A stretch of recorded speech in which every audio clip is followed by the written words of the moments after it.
Good morning, everybody. The relationship between science and religion has sometimes been tense. And perhaps the most famous example of that is the story of Galileo. It was on this date, February 26, in 1616, that the Roman Catholic Church officially prohibited him from teaching or supporting the idea that the earth goes around the sun.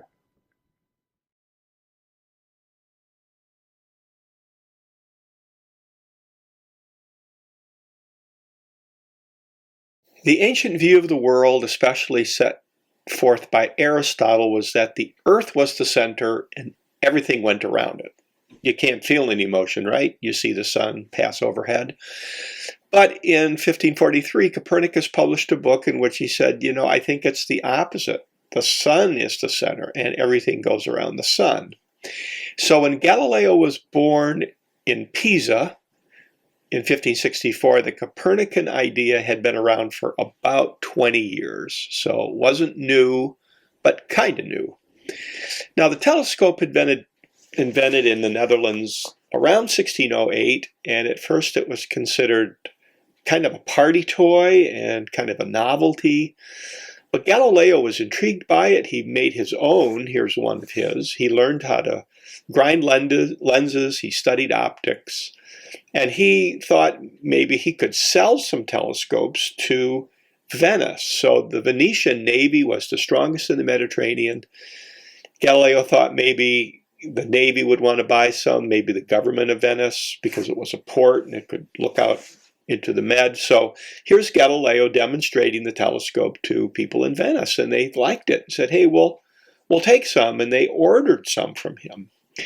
But eventually he took that telescope and pointed it to the sky.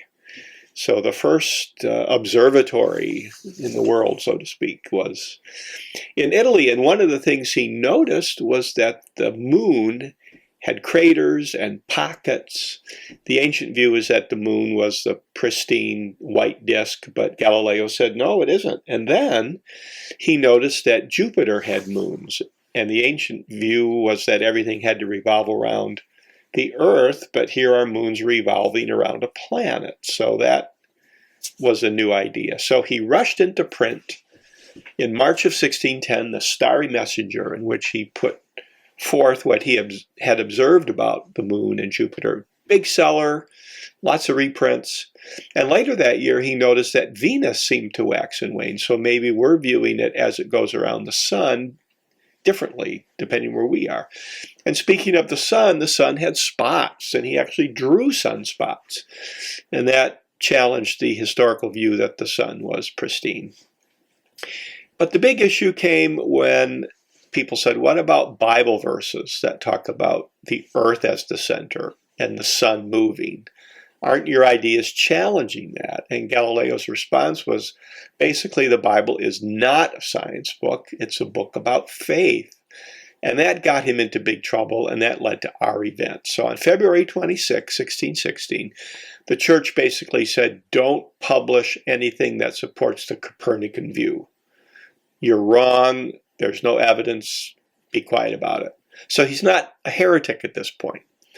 Now, the Pope at the time, Urban VIII, was actually Galileo's friend. And at one point he had said, well, if you can prove empirically your ideas, then we can keep talking. So Galileo wrote this book, Dialogue on the Two Chief Systems, in 1632.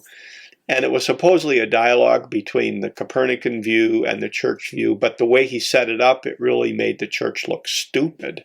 It was really more of a piece of satire. The Pope got really ticked off, and Galileo eventually was before the Inquisition, 1633, and he was basically branded a heretic and was in house arrest outside of Florence. And while there, he wrote this book, The Two New Sciences, and it was this masterpiece about physics. And many people see it as the foundational text about physics. Well, eventually Galileo died. He was still under house arrest. He was 77, but eventually a hero, big tomb in Florence. You can visit it today. Here it is. A man who had trials and tribulations, but eventually was seen to be correct.